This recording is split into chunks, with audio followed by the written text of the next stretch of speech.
Oi, pessoal. Bom dia, tudo bem? Como que vocês estão?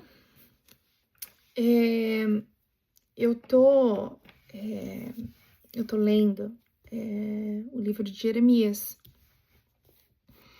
E nessa manhã eu tava lendo Jeremias capítulo 24. E quando eu li o capítulo 24, na hora eu conectei com a parábola do joio e do trigo. E vocês vão entender o porquê. Eu vou ler o capítulo 24 aqui com vocês e a gente vai entender do porquê se conecta com o joio e o trigo. A parábola do joio e do trigo. Então, o capítulo 24 diz assim: 2 cestas de figos. E o Senhor mostrou-me 2 cestos de figos postos diante do templo do Senhor. Isso aconteceu depois que Nabucodonosor levou de Jerusalém para o exílio da Babilônia Joaquim, filho de Jeoaquim, rei de Judá, os líderes de Judá e os artesãos e artífices. Uma cesta continha figos muito bons, como os que amadurecem no princípio da colheita. E os figos do outro cesto eram ruins e intragáveis. Então o Senhor me perguntou: o que você vê, Jeremias? Eu respondi: figos. Os bons são muito bons, mas os ruins são intragáveis. Então o Senhor me dirigiu a palavra, dizendo: assim diz o Senhor, o Deus de Israel: considero como estes figos bons os exilados de Judá, os quais expulsei deste lugar para a terra dos babilônios, a fim de fazer-lhes bem. Olharei favoravelmente para eles e não os trarei de volta a essa terra. Eu os edificarei e não os derrubarei. Eu os plantarei e não os arrancarei. Eu lhes darei um coração capaz de conhecer-me e de saber que eu sou o Senhor. Serão o meu povo e eu serei o seu Deus, pois eles se voltarão para mim de todo o coração. Mas, como se faz com os figos ruins e intragáveis, diz o Senhor, assim lidarei com Zedequias, rei de Judá, com seus líderes e com os sobreviventes de Jerusalém. Também os que permanecem nessa terra, como os que vivem no Egito. Eu os tornarei objeto de terror e de desgraça para todos os reinos da terra, para onde quer que eu os expulsar. Serão uma afronta e servirão de exemplo, ridículo e maldição. Enviarei contra eles a guerra, a fome e a peste até que sejam eliminados da terra, que dei a eles e aos seus antepassados. Bom, o que Deus está dizendo aqui, né? Que ele pergunta para Jeremias o que ele via. E aí Jeremias falou que ele via 2 cestas. Uma cesta tinha os figos bons e uma cesta tinha os figos ruins. Os figos bons, ele fala aqui que ele fala aqui, ó, que ele vai o quê? Cuidar desses figos bons, né? Ele fala: edificarei, não os derrubarei, eu plantarei e não os arrancarei. Eu lhes darei um coração capaz de conhecer-me e de saber que eu sou o Senhor. Serão meu povo e eu serei o seu Deus, pois eles se voltarão para mim de todo o coração. E os figos ruins, o que ele fala que ele vai fazer?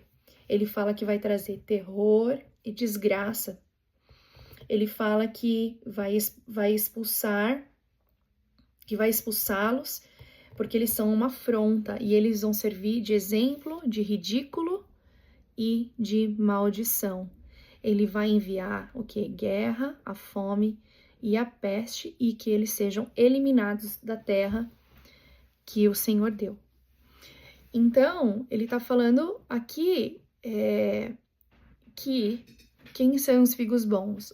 As pessoas que realmente creem em Deus, que as pessoas que temem ao Senhor verdadeiramente, de todo o coração. E os figos ruins são aqueles o quê? Querem, que não querem saber da palavra do Senhor, que não dão a menor atenção para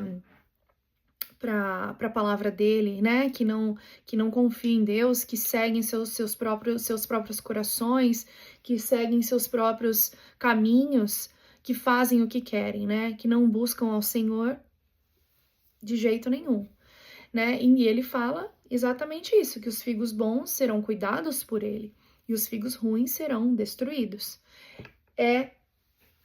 Ela se conecta muito com a parábola do joio e do joio de trigo, né? Que Deus fala que no final, que eles se parecem muito, mas no final ele vai saber quem é o joio e quem é o trigo, no final dos tempos, né? No final, no juízo final, né? Então, gente,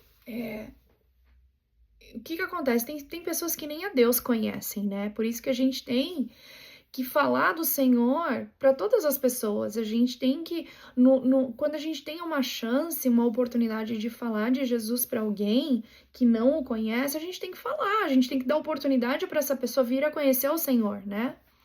Só que essa pessoa, quando ela escutar do Senhor, ela vai ter a chance de aceitar aquela palavra ou não.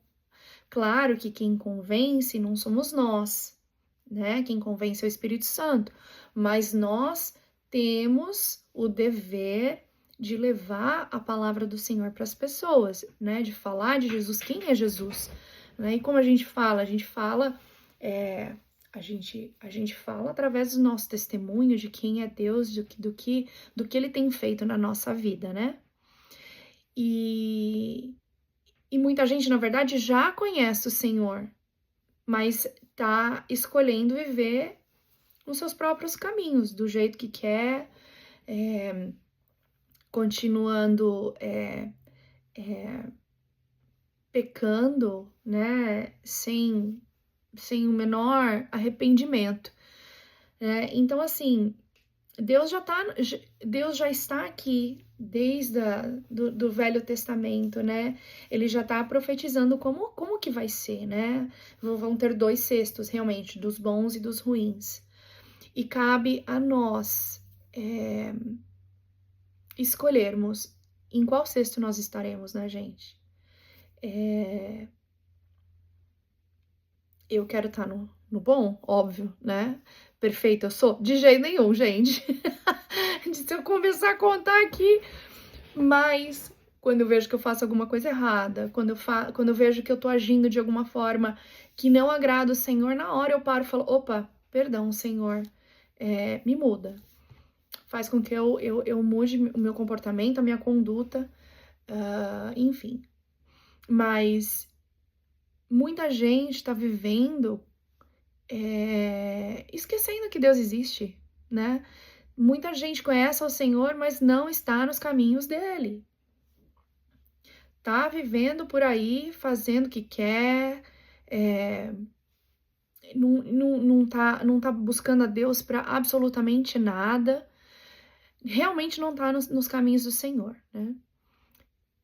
E a gente tem que começar a acordar para isso, gente. A gente tem que começar a acordar, porque Jesus pode voltar a qualquer momento. A qualquer momento. A gente não sabe a hora, a gente não sabe o dia, só que a gente tem que estar realmente preparado, né? Então, se você tá afastado do Senhor, gente, acorda pra vida. Acorda. O que Deus fala lá? O que Jesus fala lá em Apocalipse, né? Ele fala dos cristãos, dos cristãos mornos, né? Que são aqueles que se dizem cristãos, mas na verdade não são nada, porque não buscam ao Senhor. Eles falam que eles confiam em Jesus e acabou. Mas ele diz que o quê? Que essas pessoas serão o quê? Vomitadas da boca dele. Gente, é muito sério, isso é muito forte, isso. E a gente tem que acordar para a vida. A gente tem que acordar. Então, essa passagem Depois vocês vão e vocês mesmos leiam o capítulo 24. Então vocês, sabe, pensem, sabe, para e pede ao Senhor, sabe, discernimento. Se você tá afastado, gente, começa a buscar o Senhor, porque é muito fácil a gente se desviar, gente, é assim pra gente se desviar. Eu vou falar às vezes por mim. Eu procuro fazer o meu devocional, ter meu tempo com Deus de manhã, na hora que as crianças estão na escola, né? Mas aí tem semana que é extremamente corrida. Não é que a gente tem que fazer de manhã, a gente pode fazer qualquer hora, né? Eu procuro fazer de manhã, porque senão eu não faço mais, porque você vai fazendo uma coisa, vai fazendo outra, enfim, a gente se distrai. Mas eu tô falando o seguinte, às vezes a gente deixa de fazer um dia, no dia seguinte também deixa de fazer. Quando você vê, são 3 dias, quando você vê, é uma semana. E quando você vê, é um mês, às vezes longe do Senhor. Gente, isso é muito sério. Parece ser uma coisa que, imagina, não é nada. Não, é muito sério. Então, a nossa carne se desvia facilmente, porque a nossa carne, ela tá conectada o tempo todo com esse mundo. Mas quando a gente tem que viver, gente, pelo nosso espírito, nós temos que estar conectado com aqui, ó, e não com aqui. Então, de novo, gente, vamos acordar, vamos querer estar no cesto de figo bom. O que vocês acham? Vamos atrás, vamos correr atrás. Se vocês realmente estão afastados, corram atrás, gente, voltem. Começa a falar com Deus, começa a orar. Quanto menos a gente ora, menos a gente quer orar. Quanto mais a gente ora, mais a gente quer orar. Mais a gente quer estar perto do Senhor, mais a gente quer estar na presença dEle. Eu tô falando por mim. Quanto mais eu busco o Senhor, mais eu quero buscar. Quanto mais eu leio a palavra dEle, mais eu quero ler. Deus coloca uma vontade no coração da gente, absurda. É a coisa mais gostosa de ler a palavra dEle, de conhecer a palavra dEle, sabe? E Ele, gente, Ele é tão bom que Ele nos avisa. Ele tá nos avisando. Sabe aquela mãe que dá bronca no filho e vai avisando? Fala, olha, eu tô falando pra você. Olha, tô te avisando. Aí a criança vai lá, não escuta o pai e mãe e depois apanha, ou depois fica de castigo, ou depois perde aquilo que ele tava pedindo, entende? Aí a mãe fala, eu te avisei que ia acontecer. E é exatamente isso que Deus tá falando o tempo todo com a gente. Tanto no Velho Testamento, muitas profecias, tanto no Novo Testamento, onde Jesus traz toda, né, aquele monte de parábola falando e nos alertando de tantas coisas. Então, assim, Deus está nos dando muito tempo, até tempo demais, eu vou falar. Né? Às vezes eu falo, Jesus, volta logo porque esse mundo tá acabado. Só que Jesus é tão bom que ele quer dar tempo para todos dessa terra, pelo menos, escutarem sobre ele. Né? Ele diz que todo mundo tem que escutar sobre ele. E aí a decisão vai ser de cada um. Então é vocês que decidem que cesto que vocês querem estar de figo. O figo bom ou o figo ruim. Cabe a vocês. Né? Cabe a cada um de nós. É fácil? Tá no cesto bom? Não, a gente tem que abrir mão de um monte de coisa. Principalmente matar a nossa carne. Porque a nossa carne sempre tá, o quê? Querendo buscar as coisas desse mundo. Mas, gente,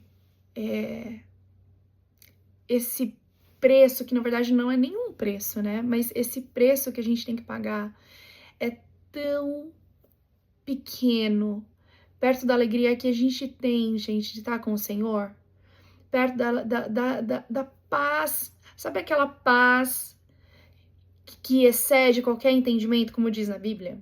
Pois é. E a vontade dele, gente, a gente tem que lembrar, é boa, perfeita e agradável para cada um de nós, tá? Também, como diz na Bíblia, os planos dele são para nos fazer prosperar e não nos trazer danos. Então, ele já tem avisado, ele já tá falando. Ele é um Deus bom, porque ele nos avisa. E quem quiser realmente ouvi-lo e segui-lo, façam isso agora, porque depois não vai ter tempo mais, gente, tá bom? Eu acho que vocês têm que ir lá ler Jeremias 24 e orar. E se você realmente está afastado do Senhor, faça uma oração, peça para Deus, fala, Senhor, acende esse fogo dentro do meu coração novamente. Me traz de volta, né, essa vontade de estar contigo, de aprender a tua palavra, sabe? É tão gostoso, gente, é tão gostoso, é tão maravilhoso estar perto do Senhor, de saber que nós estamos debaixo, literalmente, das asas dele, tá? Bom, boa semana para vocês, fim da semana, né? Hoje é quinta-feira e a gente vai se falando. Um beijo para vocês. Tchau, queridos.